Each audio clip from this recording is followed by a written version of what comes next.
Good to be here. I'm joined with Jihad Dib, Minister for Emergency Services, Damien Johnston from the SES, Mal Lanyon from the Reconstruction Authority.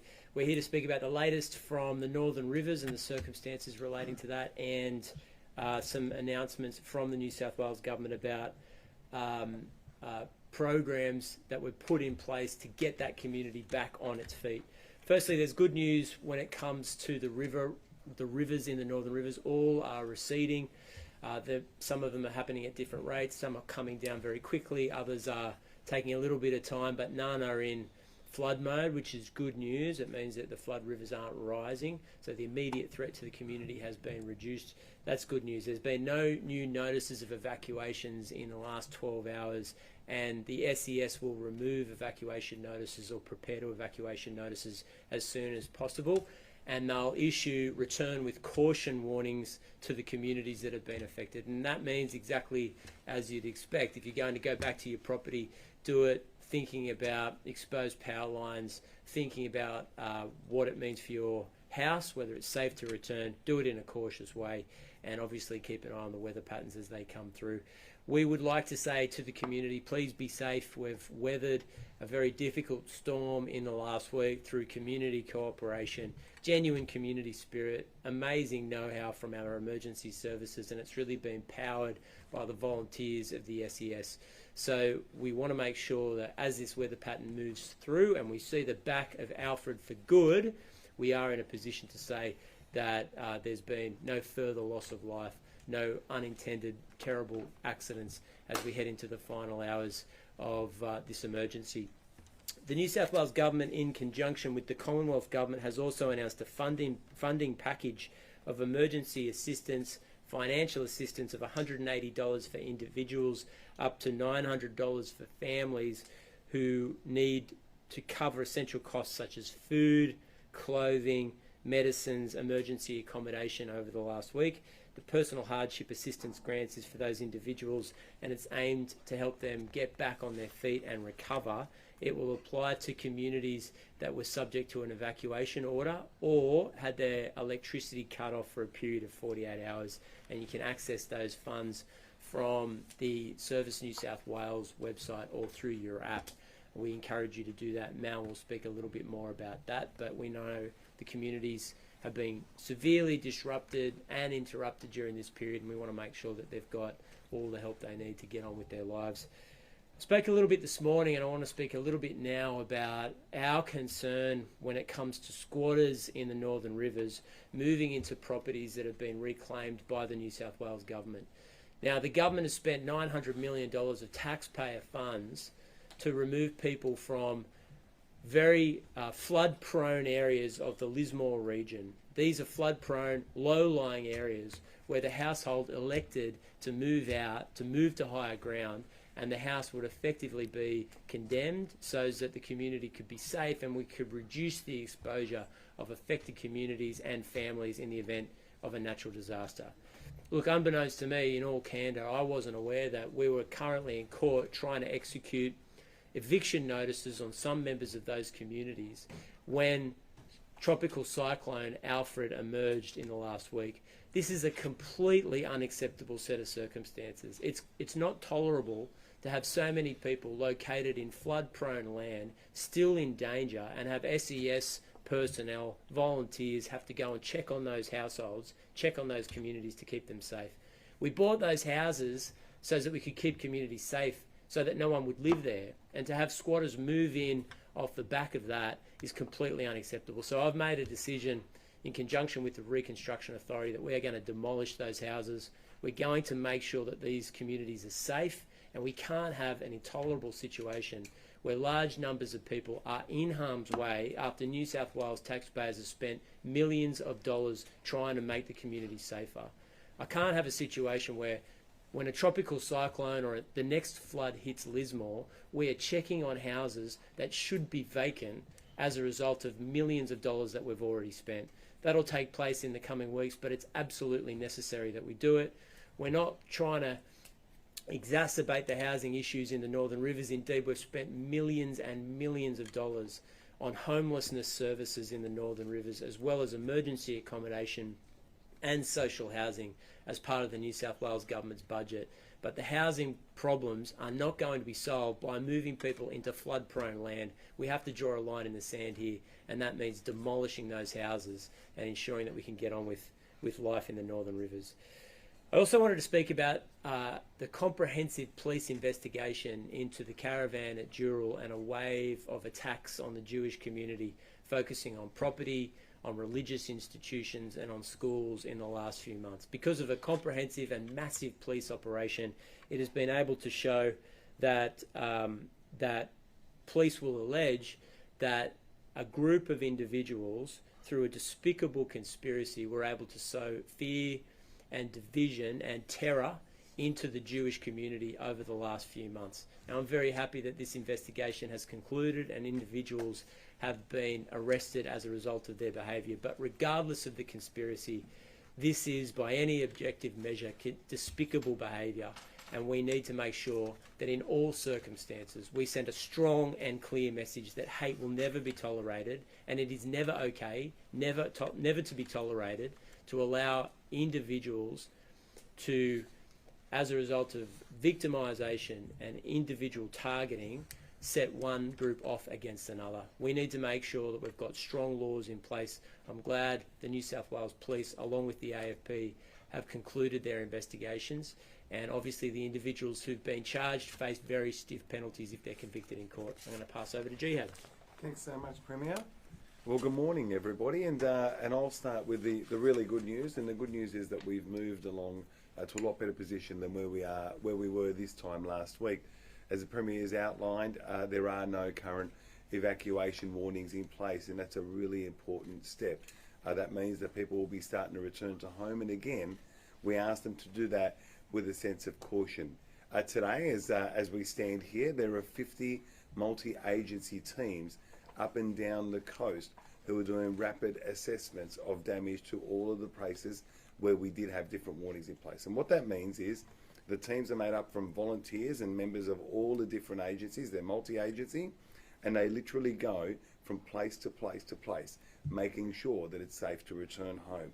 And that's a really good and a really important step. We said that we wanted to make sure that we brought things back to normal as quickly as possible. We've seen overnight really lovely images of people out and about in the main CBD areas of these towns that had been closed up for a few days. People enjoying each other's company, having a coffee, going out for dinner, those things that make us who we are, which is a community that comes together, and I think that's a really important step. The other point too that the Premier has touched on, and just want to indicate a bit further with that, and I know that Mal Lanyon will speak to it a little bit more, is the availability now of support for communities. We said at the start of the journey that we would walk this path with the community. And I've got to say that with tonight's announcement, what we do see as well, with today's announcement, what we do see again is that this government has got your back, and we'll make sure that we stand with the community shoulder to shoulder. There are a number of different ways that people who require support can access that. And from a personal point of view, I'm really pleased to see a number of my agencies come together to make sure that this can happen, whether that's the Reconstruction Authority, obviously the Emergency Services, and the Department of Customer Service. So those grants will be available for application tomorrow. You can do that online, but also in our recovery access points, you can go in person to do it to make sure that there's accessibility for everybody. I did say yesterday that we weren't out of the woods, and I'm pleased to see that we're further away from that point. But again, we asked people to exercise caution. We still had to undertake some flood rescues yesterday. I can't say it often enough. Please do not go through flood waters. Like, that's a really important thing. You're putting yourself and you're putting others in danger. But the key takeaway points here are rapid assessments will continue. There are no more emergency warnings that are in place at the moment for evacuation, and also the support that's available, that this government has got your back. We've been working with the Commonwealth, with the local community, and again, this community has not just been able to survive, but it will continue to thrive. Deputy Commissioner. Thank you, Minister. I just want to reiterate some more points that the Minister and the Premier has made. The good news is that we actually have 0 emergency warnings. We do have 126 general warnings, so care still needs to be taken. But overnight, the remainder of the emergency warnings have been lifted, and our focus is on returning safely to homes and premises once they're deemed safe, and we issue those notifications. The rainfall overnight has not been significant enough to impact on those river systems, and we continue to see the rivers recede from their current levels, and we don't anticipate those to increase. However, you do need to be vigilant, and you do need to make sure you monitor the Hazards Near Me app if those warnings are reapplied for some reason with significant rainfall. Returning safely is critical, so you need to be aware that floodwaters, both riverine and flash flooding, can cause risks to your home, travelling to your home, and also once you reach your home. So floodwaters can have contaminants, they can have snakes and vermin that can actually be transported within those rivers. There can be debris, but also electrical hazards. So if your home or premise has been impacted by floodwaters, it's important that you make sure that it is safe, and if you're unsure of that safety when it comes to electrical hazards, get a qualified electrician in to make sure that those impacts are not causing significant risk to yourself or your family. We have had still a number of flood rescues, so I do urge the public to make sure that they don't drive through floodwaters. It only takes a small amount of water to carry a vehicle away or actually cause the car to stall and be in floodwaters. So please do adhere to our advice, and I urge you not to cross floodwaters. Many of the flood rescues have been with four drives, so people are underestimating the severity of that impact and think that their vehicle has capacity to drive through those floodwaters. So please heed our warnings, don't drive through floodwaters. As the Minister and the Premier have indicated, our focus very much now is on returning to normality and undertaking damage assessments. We've got large multi-agency teams out there, making sure we damage assess, we can actually issue the return to safely notifications, and you can get back to normality. We're actually seeing many businesses as well returning to normality. As I mentioned yesterday, Lismore businesses in the main street and surrounds are returning to normality, but mid-north coast as well still has some rain and riverine flooding that we've got to make sure we maintain vigilance over. We've got just under 8,000 homes still without power in northern New South Wales, and Essential Energy are working quickly now that their teams can be out there, and they've got significant personnel out there seeking to return power as soon as possible and assist those that are without power. Now, the New South Wales SES is also there to support resupply for those that are isolated. So if you've got supplies or urgent or medicines that you require, please call 132 500 for assistance, and the New South Wales SES can assist with that. So lastly, I just want to actually thank once again our emergency service workers from all agencies, but also those New South Wales SES volunteers. Many of the 3,000 plus volunteers that have been up there in the Northern Rivers, northeastern New South Wales and the mid-north coast are from out of area. So they've left their families and friends to go and assist communities that they don't live in and don't know the people, to support them during their hour of need. So thank you, and also thank you to the employers as well that have allowed for this to happen. I'll now hand on to Mel Lanier. Yeah, thanks, Damien. Good morning, ladies and gentlemen. The Reconstruction Authority is very firmly focused on moving into recovery. We're well and truly into recovery. Last week I appointed Superintendent Scott Tanner as the Recovery Coordinator for Cyclone Alfred. That was done to ensure that we had a very local focus, someone who was experienced, someone who is respected by the community, and someone who understands the community. We want to make sure that recovery sits alongside the community's needs. To that end, Scott is focused at the moment on roads, ensuring that roads that may have been damaged during the cyclone are re-established quickly with councils. Rubbish, making sure the green waste and debris that we know is present, making sure that food that is spoiled over the period is cleaned up quickly so that we get the community back up and going, and also resupply of those areas that we know have been affected and are currently isolated.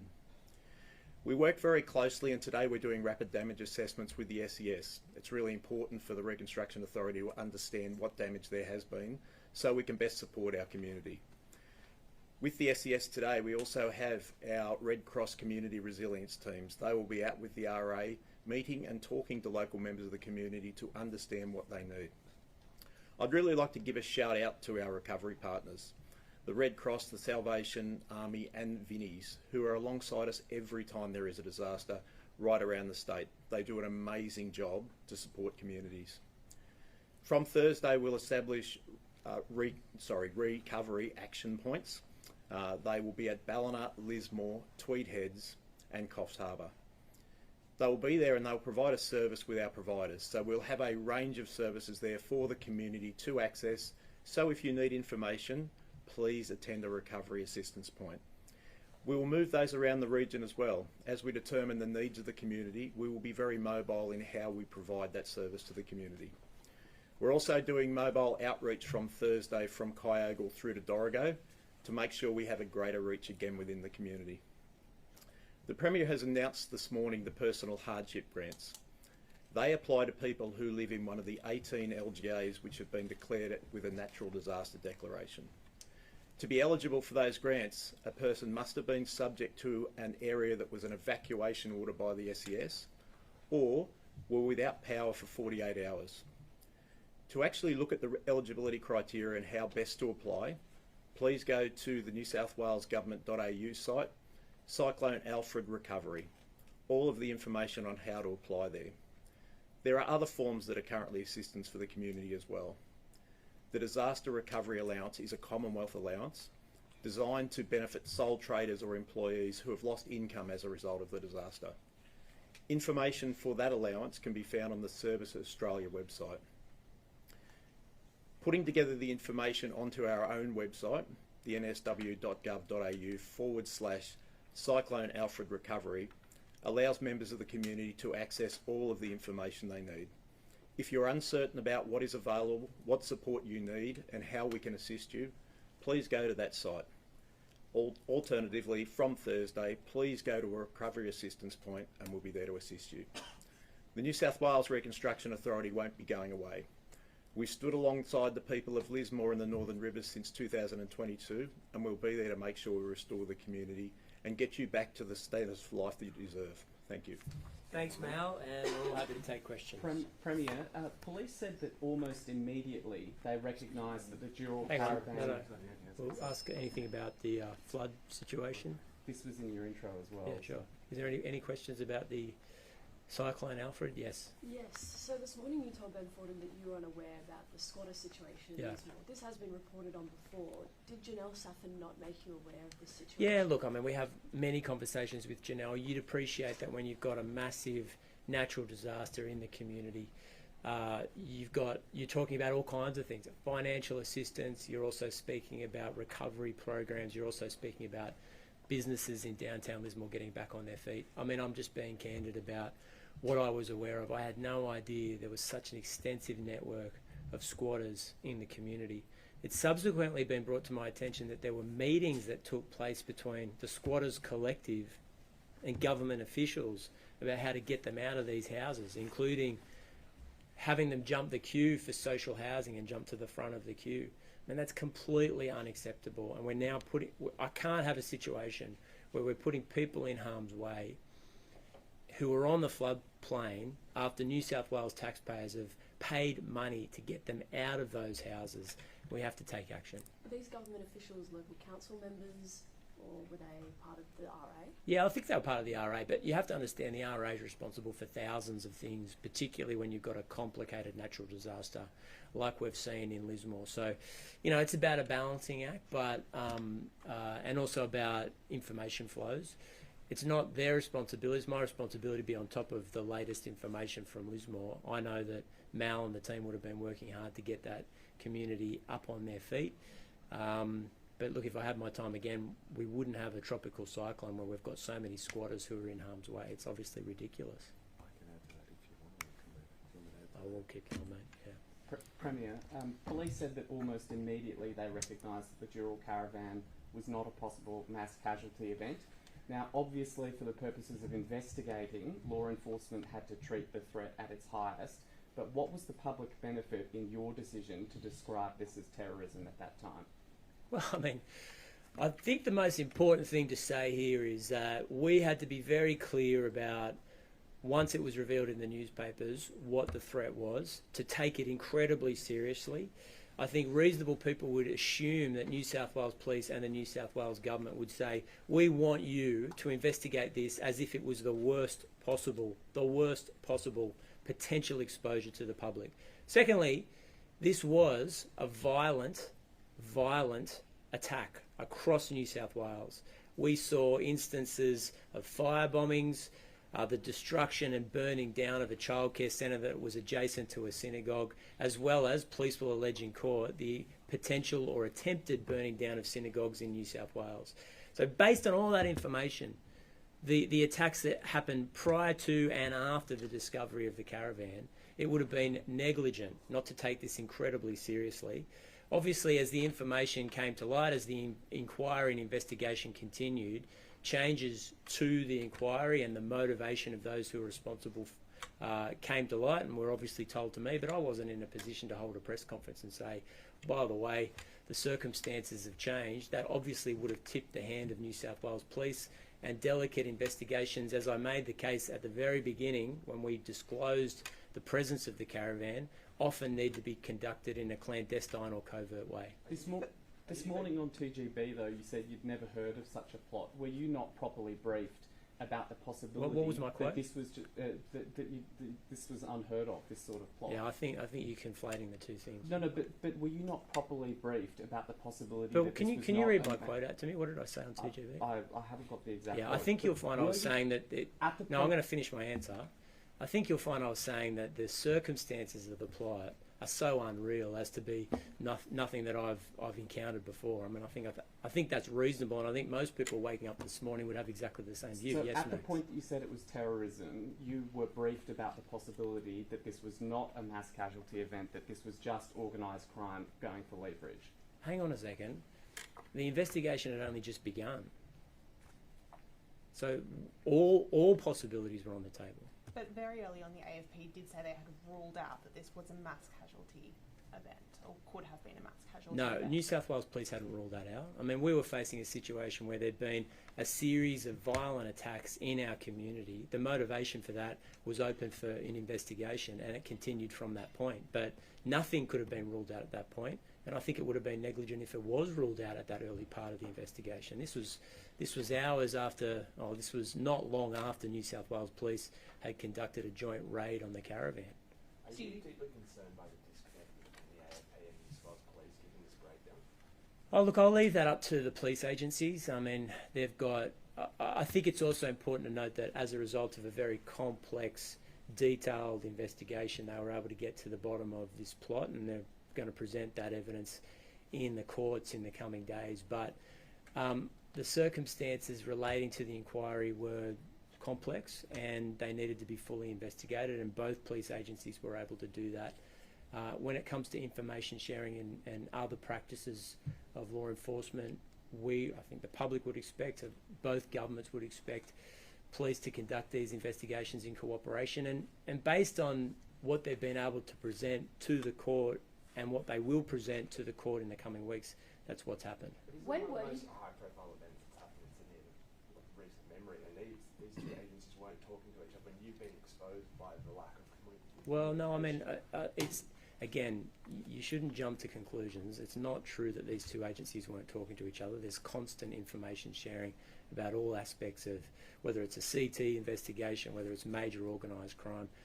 Look, I really think it's important that we don't just brush aside a series of violent attacks in our community over the last few months. I mean, if that's the intention of some of these questions, I think you're wrong. I mean, we would expect, and I would expect, New South Wales Police to investigate all avenues of inquiry, all avenues of motivation. And given we had instances of attempted arson on synagogues in Sydney, as well as the successful burning down of a childcare centre adjacent to a synagogue, this was a serious, massive investigation and needed to be treated just like that. Premier, when were you first told that there was little chance that this event was ever going to materialise into a mass casualty event?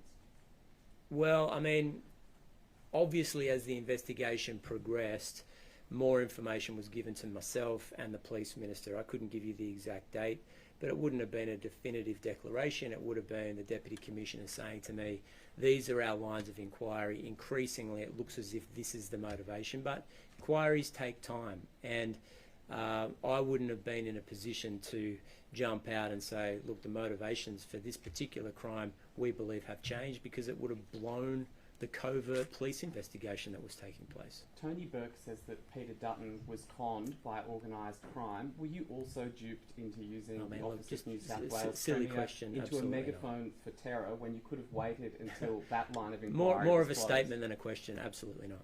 Are you concerned about the breakdown process in New South Wales Police, given that story was initially leaked to the Daily Telegraph, which meant you had to come out? No, I'm not. I mean, I think a fair-minded person would look at the complexity of this inquiry. I mean, this is unprecedented in many respects. You're talking about a series of violent attacks in New South Wales designed to sow fear and terror in the community, as well as anxiety amongst large sections of the community. To get to the bottom of the conspiracy was an enormous police inquiry and investigation, and rather than me standing here saying there's been a major breakdown, I'd say the exact opposite. This has been good police work, good cooperation between the agencies. They've gotten to the bottom of a complicated conspiracy. Yes, it's not straightforward. Yes, the motivation for these attacks were not ideology, religion, or politics, but they were serious, and the threat was serious, and there had been instances of violent attacks in our community that may well have sown copycat offences within Sydney, or jumping on the back of existing anti-Semitic attacks that we've seen through summer. So you're content with the way that this was conveyed, given the fact that it could have undermined the broader operation that the AFP were undertaking at the time? What undermined? The leaking of the information to broadsheet. Yeah, I mean, look, obviously I've dealt with that question several times in the last couple of... New light now, given with the information that's come to hand. I don't know who's responsible for that leak, and I remember at the time being asked about the government's response, that we should have gone out earlier. I think you remember those media conferences. There's a lot of media commentary about why the New South Wales government at the time didn't release the information several weeks prior. The reason was because it was a covert operation. And the same reason was that I wasn't in a position to talk about the motivations for these violent attacks for the same reason. The inquiry and investigation must come first. And that'll be the way I conduct myself as Premier, the way the Police Minister will conduct herself as Police Minister. We want to make sure that those who are responsible for these crimes are subject to a full investigation. And if that means that we can't release information until people are charged with serious offences, that's exactly what we'll do. Premier, just on a different question quickly. You would have seen the concerning incident in Maryland's last week, police releasing a video of a man who was allegedly breaking into homes and sexually assaulting elderly women. The man's now been arrested over that. What's your reaction? Yeah, look, the crimes are obviously, the allegations of the crimes are obviously appalling and deeply concerning. Again, good police work has meant that they've been able to effect an arrest. That's good news. I mean, in circumstances like this, I just worry about the victims and the families and what they've gone through. It's a life-changing event. It takes enormous courage to rebuild your life after an event like that. We'll give them every support that we possibly can, but I'm not so much thinking about the person who's been charged. I'm thinking about the people who've been affected and how courageous and brave you have to be to survive as a victim of crime. I know you can't give an exact date, but can you just at least specify when you found out it wasn't any significant attack and it was linked to organised crime? Yeah, I can't. I mean, I would probably have had 2 or 3 times a week briefings from Dave or the Commissioner, Karen Webb, in the last couple of months. And in many cases, the inquiry will be, these are the leads that we're following, these are the lines of inquiry. We haven't completely closed off X, we're continuing to look at Y. I'd like to be more transparent about it, but I don't want to be misleading. As it became clear that arrests were to be effected, they would have been more specific in terms of where the inquiry was up to, but look, I just let them get on with the job. Was it weeks? Was it months? I mean, within weeks, the New South Wales Police would have been speaking to me about their lines of inquiry, but I don't expect them to close off any lines of inquiry for an investigation this big. And again, there had been a series of violent attacks in our community in the lead up to this caravan. I want police to keep an open mind and ensure that they're investigating all lines of inquiry with an investigation as big as this, and that's exactly what New South Wales Police did. How published this on February 15? Did you look at that story story and ask your New South Wales police counterparts for a briefing, or were you already aware by that point? I'm just not aware. I can't tell you. I mean, I wouldn't. I'd really have to investigate my notes, and I don't want to mislead the public or you. I can't tell you exact dates of when I was briefed, other than to say I was briefed 3 times a week about these investigations for months, and the police would have told me about updates to inquiries. It would have evolved over that period of time. I'm sorry I can't be more specific, but in some instances, you have to understand my motivation here is to see the police complete their job, to be able to effect arrests, and politics can wait, to be honest with you. I mean, I understand that there's community interest in where and when I would have been briefed precisely, but politics needs to wait. The inquiry needs to come first. Do you think it's concerning that AFP were tipped off about the caravan about years, but this information wasn't passed on to New South Wales Police until maybe 2 weeks later? Look, I've seen those reports. I don't know the specifics of the communication between the AFP and New South Wales Police, so I'm just at a disadvantage. It's not possible for me to give you a long commentary on it, other than to say I still think it's important to note that a joint inquiry as a result of a complex investigation has been able to execute a series of arrests and bring these people to justice. What do you think of someone who was not ideologically motivated, who would cause such division and harm in the community for their own gain? Is that twisted? How would you describe it? Yeah, I mean, look, it's important to say that the investigation has concluded that this was not motivated by religion, politics or ideology, and therefore it doesn't meet the definition of terrorism. But these violent attacks did sow fear, anxiety and terror into the community in New South Wales.